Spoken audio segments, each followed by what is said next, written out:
Bueno, sí, el objetivo de esta convocatoria y de esta reunión es precisamente poner en conocimiento e informar a todas las, en definitiva, todos los medios de comunicación que están convocados, el hecho y el interés que tenemos los juristas cubanos de que el gobierno de Cuba, en este caso concreto, ponga en marcha los mecanismos jurídicos necesarios y suficientes para la ratificación de los pactos internacionales de derechos civiles, económicos, sociales y políticos que en el año 2008 fueron suscritos y que, sin embargo, desde esa fecha hasta hoy esos pactos no han sido ratificados. Es muy importante, insistimos en la necesidad de que estos pactos pasen a ser normativa legal interna dentro de Cuba mediante la ratificación previa. Esa ratificación tiene que pasar necesariamente por los conductos legales que el régimen tiene establecido, en este caso concreto la Asamblea Nacional del Poder Popular, y en consecuencia esos pactos a su vez formen parte de la estructura interna de la ley propiamente cubana.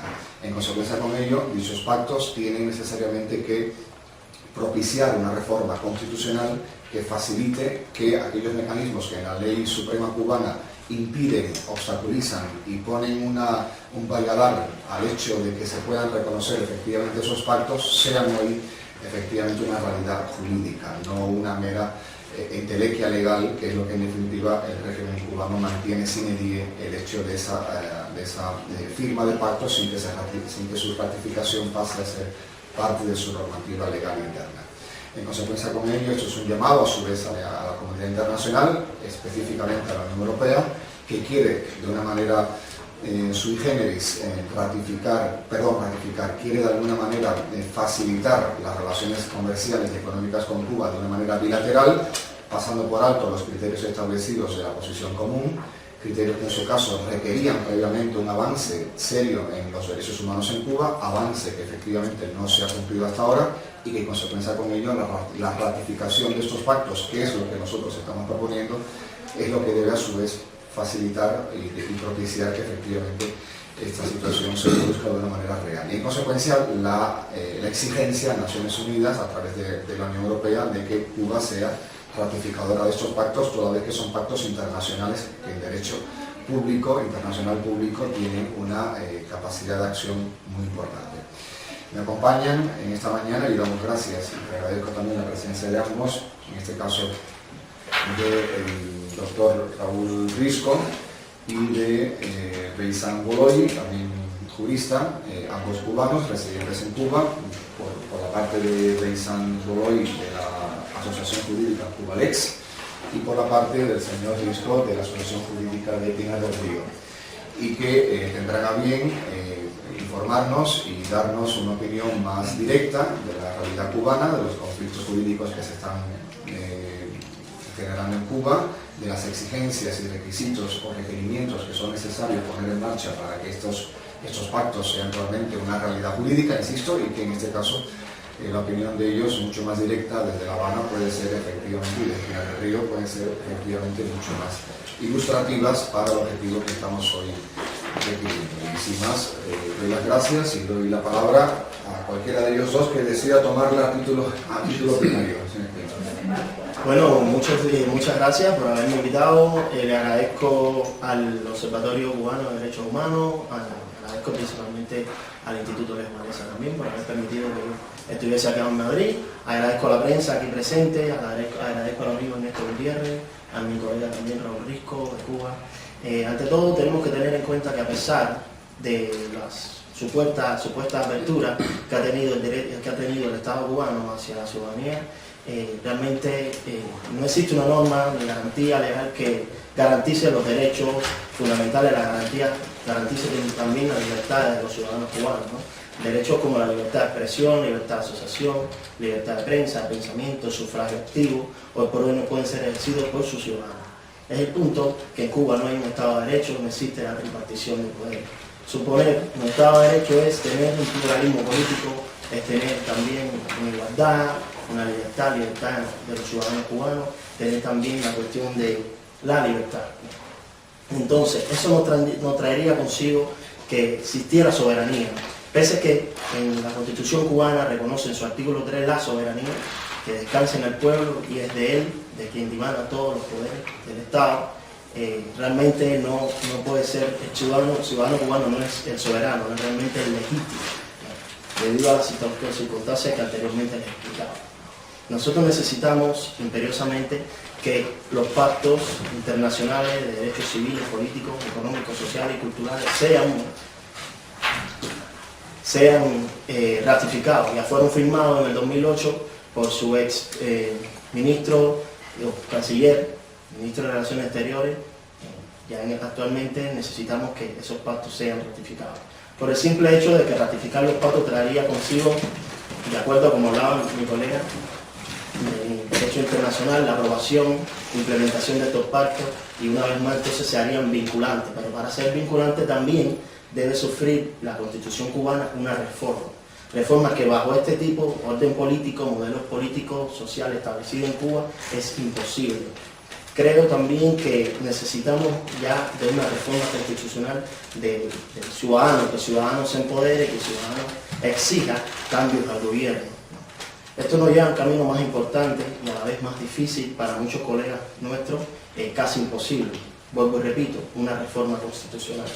Hay que ceder políticamente, que es lo que el gobierno no ha hecho, para que sucedan cosas como las que se están viendo, las peticiones de los ciudadanos cubanos hoy en día, que ya que está en marcha una negociación desde el punto de vista del gobierno y la Unión Europea, que sea un poco políticamente y que a la vez garantice, existan normas que garanticen el ejercicio pleno y real de todos los derechos civiles, políticos, económicos, sociales y culturales. Gracias. No, Raúl, quiero usar la... Sí, como bueno, retomando la situación de los pactos, tenemos que recordar que el 28 de febrero del año 2008, el canciller cubano Felipe Pérez Roque firmó los pactos en aquel momento en representación del gobierno cubano en las Naciones Unidas. ¿Qué ha sucedido desde aquel momento hasta hoy, 2014? En el 2009 el Consejo de Derechos Humanos entre una de las recomendaciones que le hizo al gobierno cubano precisamente fue ratificar los pactos.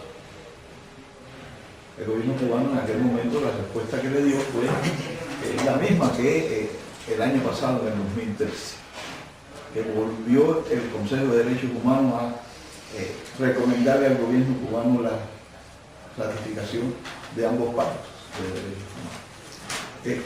El gobierno cubano la respuesta que da es que está estudiando, no sabemos cuántos años va a estudiar el gobierno cubano precisamente los pactos para poder ratificarlo y posteriormente, como decía mi colega Beizán, ratificarlo, o sea, implementarlo y llevarlo a la norma constitucional cubana. En este tiempo hemos estado trabajando una parte importante de juristas cubanos y de la sociedad civil también en tratar de llevar a la Asamblea Nacional del Poder Popular la solicitud de que se ratifiquen los pactos, cosa que hasta el día de hoy no se han hecho. La Constitución cubana en estos momentos es una palabra un poco fea decir, es una estafa constitucional.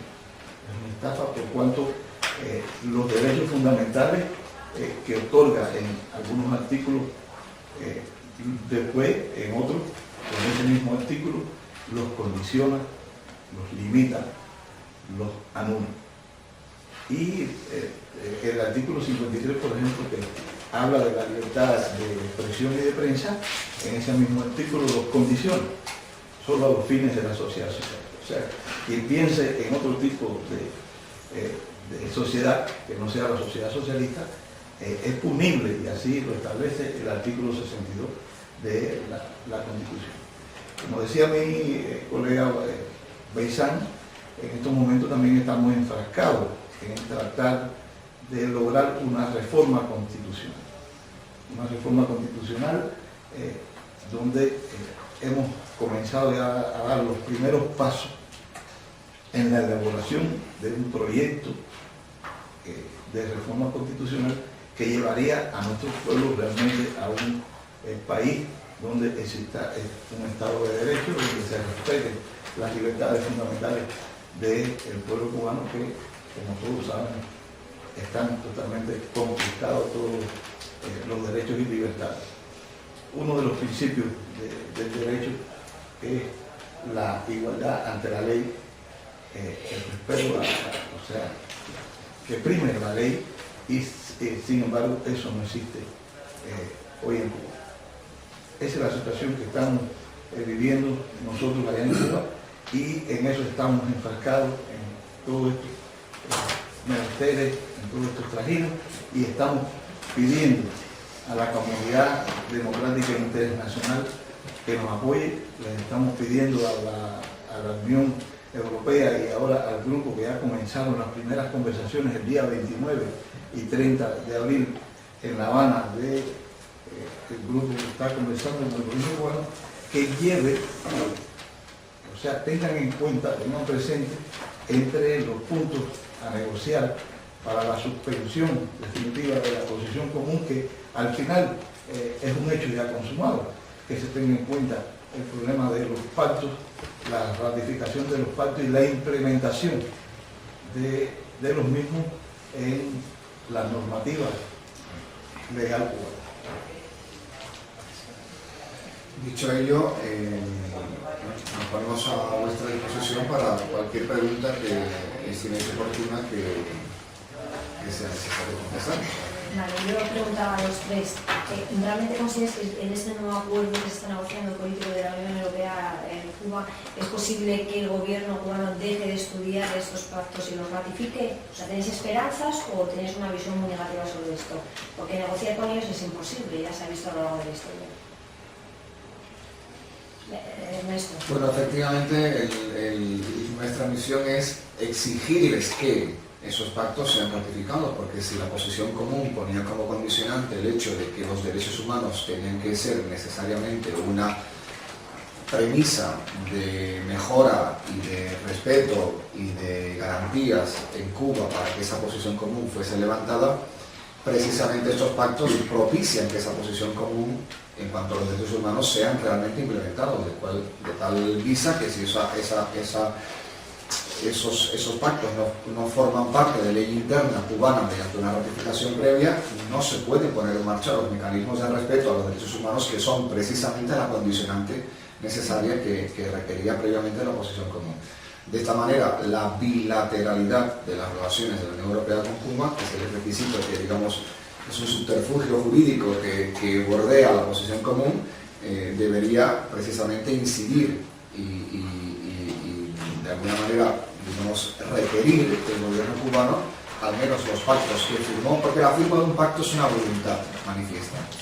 Es el compromiso de que se van a cumplir una serie de requisitos que como Estado, un ente jurídico con soberanía, que es un país, acepta poner en su legislación interna para implementar los mecanismos legales propios que pongan en marcha el cumplimiento de esos pactos.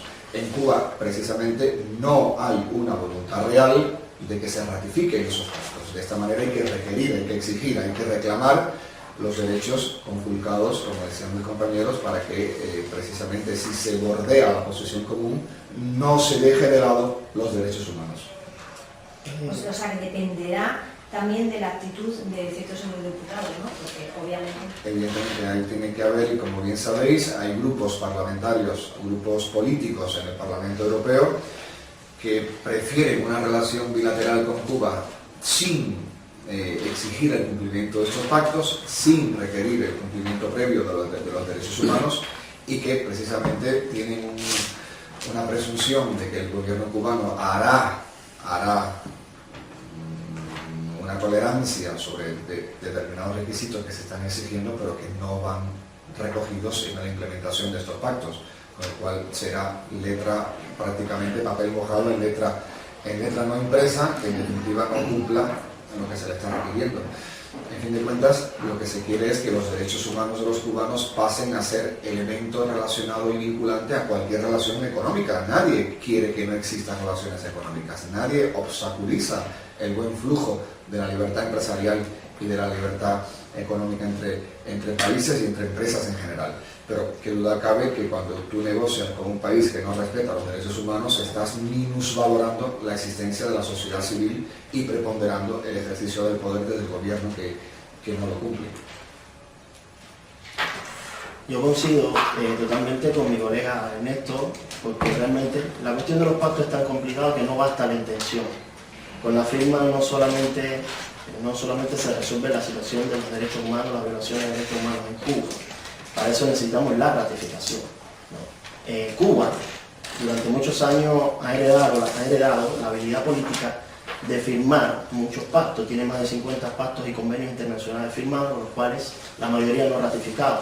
Incluso ratificándolo, como no lo vuelve vinculante, no modifica su legislación, su marco jurídico interno, de esta manera realmente no lo puede implementar, y al no poderlo implementar constantemente lo está logrando. Ahora, en este punto, en la dirección en la que estamos ahora mismo, en este preciso instante, quizás la permisibilidad que le está dando la Unión Europea de permitirle a él comenzar ciertas determinadas negociaciones con el gobierno cubano, le pueda poner entre la espada y la pared, ¿no? Y logren ratificar los pactos internacionales. Que de no ratificarlo, es decir, de ratificarlo, quizás pudiéramos beneficiarnos nosotros como ciudadanos cubanos, ¿no? Si este antes modifica su cuerpo legal. ¿Cuál es la situación actual que hay en Cuba de represión arbitraria y tal? ¿Se ha incrementado? ¿Se ha paliado? Mira, el gobierno cubano ha sido, desde su entrada en el poder, muy hábil en manejar la serie de situaciones tanto internas como externas. Y hay momentos que parece que van a disminuir las detenciones arbitrarias por los resúmenes precisamente que se hacen mensuales y la estadística que se lleva sobre las detenciones. Sin embargo, al mes siguiente las detenciones aumentan considerablemente.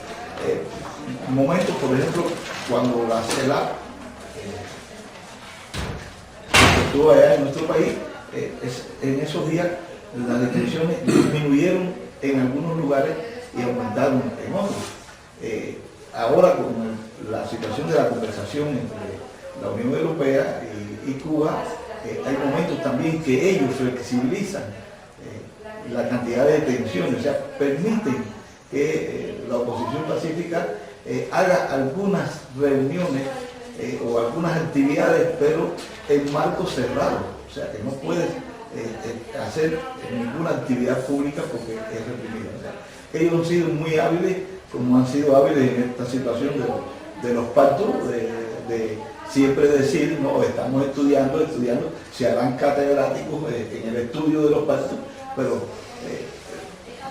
yo sinceramente, es mi opinión muy personal, si no hay una presión internacional fuerte, si la Unión Europea no pone este punto sobre la mesa para la suspensión definitiva de la posición común, aunque ya de la posición común queda muy poco, porque hay varios países que han negociado desde el punto de vista político con el gobierno cubano. El gobierno cubano termine de ratificar el pacto, y no solo, no termina ahí con la ratificación, sino con la implementación y, por supuesto, las reformas que hay que hacerle a toda la Constitución, que, como dije anteriormente, la Constitución cubana es una estafa constitucional. Es una estafa constitucional. No hay respeto, no hay derecho, no hay nada. Porque te dice en un artículo, después en el otro te lo conculca, te anula el derecho ese, te lo limita y entonces no tienes ningún derecho.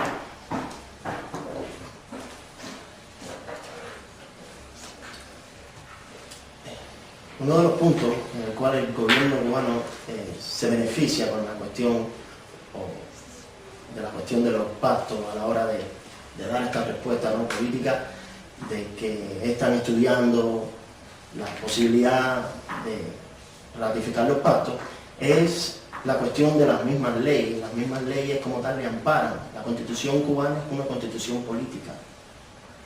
y no le establece el término para que ellos ratifiquen, es decir, pueden estar 5 años, pueden estar 10 años, y pueden moverse durante ese tiempo. Quizás lo que ellos están buscando un poco de vida, ¿no? Un poco de oxígeno, de perdurar un poco más en el poder, ¿no? Y este es el punto. El otro punto también es los artículos mismos de la Constitución. En el artículo 3 hablábamos de la soberanía, el artículo 5 habla del Partido Comunista como fuerza rectora del gobierno, ¿no? Pero sin embargo, la misma Constitución establece y regula ciertos determinados artículos que le dan al ciudadano cubano derechos, libertades, garantías, pero hay artículos, como hablaba mi colega, como el artículo 62, que a la vez te niega la posibilidad de ejercicio real y pleno de estos derechos.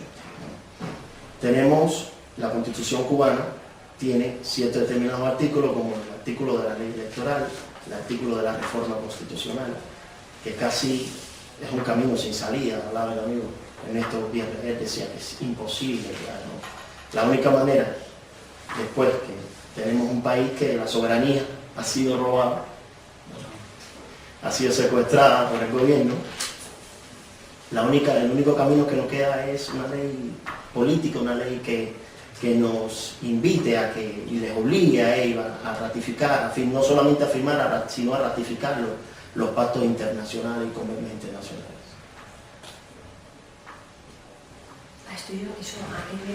¿Y cómo valoráis la actitud del gobierno español actual de cara a las autoridades cubanas? Supone que tiene que saber para España. El gobierno español actualmente tiene una política bastante extraña, por no decir bastante brútil y maleable en esta materia. Se suponía que siendo un gobierno conservador de la herencia natural de su presidente honorífico, que es José María Aznar López, se supone que en base a esa herencia natural político-ideológica mantuviese una coherencia en la estructura de esa posición común. Sin embargo, bien es sabido que el gobierno actual español mantiene una posición muy flexible en esta materia, por no decir muy tolerante, y en todo caso, en vez de ser piedra de tropiezo que imposibilite el acceso de los posibilistas a la eliminación de la posición común, lo que hace es el gobierno español simplemente taparse los ojos, taparse la boca y taparse los oídos. O sea, no ve, no oye y no habla. Porque los intereses también están por encima. Evidentemente, España es el segundo socio comercial más importante de Cuba, y en consecuencia con ello, esa condición, digamos, privilegiada, le ata de alguna manera para que su política exterior en materia respecto a Cuba se mueva una cuerda floja de intereses económicos. Evidentemente esto no le pasa a la República Checa, esto no le pasa a Polonia, esto no le pasa a países como Austria, que no tienen ninguna, por no decir prácticamente cero, relación económica con Cuba. En este caso concreto no le condiciona la situación de un empresariado pujante que le exija determinadas políticas internas.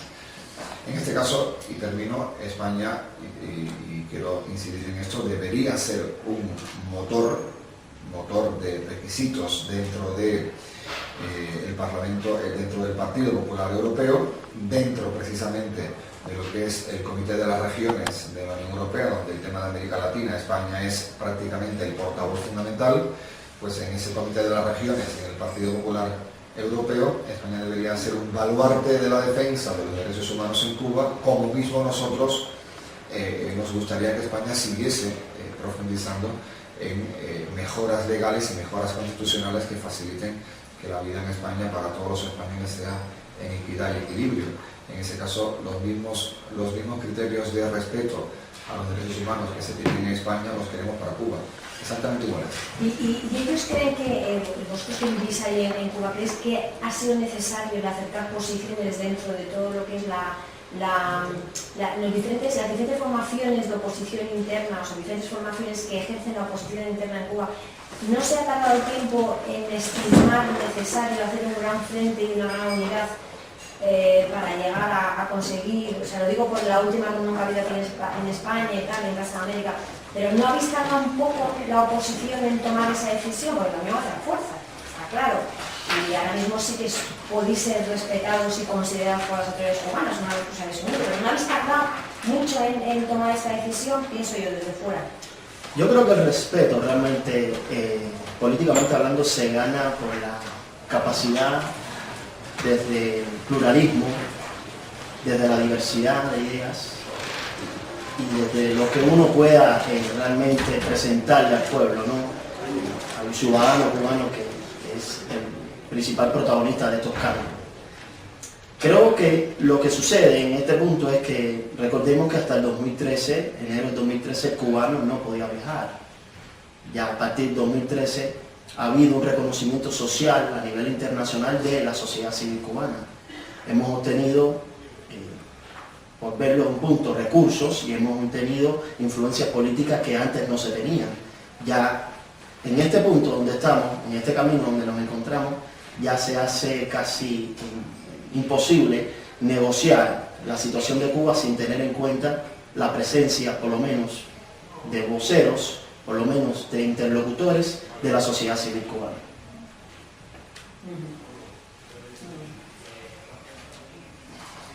Sí. ¿Algo que añadir? Sí, doctor Rizo.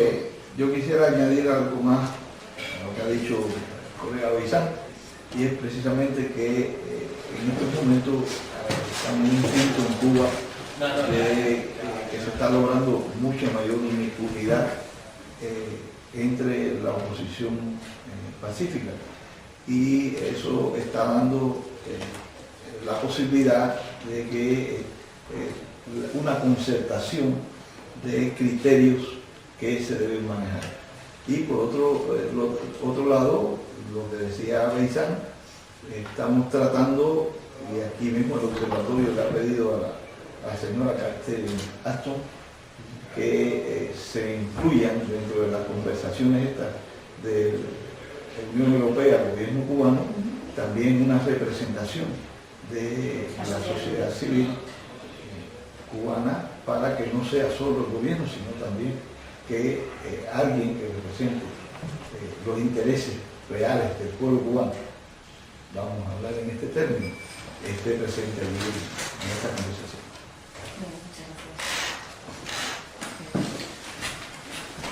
Un grupo de personalidades y estadounidenses, tanto del Partido Republicano, del Partido Demócrata y otros, han pedido a Obama o el fin del embargo o un relajamiento. ¿Cuál es la posición del observatorio respecto a esto? Pues mire, yo respeto muchísimo a esa gente que está pidiendo este tipo de medidas. Creo que la mayoría de ellas son bien intencionadas, otros tendrán los intereses económicos, me imagino también, pero nosotros desde el observatorio somos mucho más ambiciosos en nuestro objetivo para Cuba. Yo creo que esto es poner parches, en un problema que lleva 50 años. El problema de Cuba es un problema familiar. Es un problema entre hermanos, los cubanos somos todos la misma familia. Cuando una familia tiene problemas, la familia se tiene que sentar, tiene que hablar, decidir lo que quiere, decidir qué proyecto común quiere realizar y luego pedir ayuda a los demás. Tú no puedes, yo siempre pongo un ejemplo muy sencillo. Si mi hijo se pelea con su padre, hay que resolver el tema en casa. No puedes subir al vecino del quinto a que ponga un parche y le diga, mira, no te preocupes, si tu padre no te da dinero para salir a cenar, yo te lo doy. Y luego, porque el problema no se arregla así. De momento parece que algo se pacifica, pero el problema de verdad no se arregla. Y yo creo que estamos en otro momento de madurez política. La información fluye por el mundo, todo el mundo sabe lo que pasa en Cuba, todo el mundo sabe los problemas que hay, nosotros los primeros, y todos debemos sentarnos a ayudar a que el problema se resuelva de verdad y con una base sólida. Hoy es 20 de mayo, estamos celebrando la independencia de Cuba y seguimos luchando por nuestra independencia, y yo creo que meter a terceros actores en un problema que debemos de resolver nosotros no nos ayudará, no nos ayudó en el pasado ni nos ayudará ahora. Muchas gracias.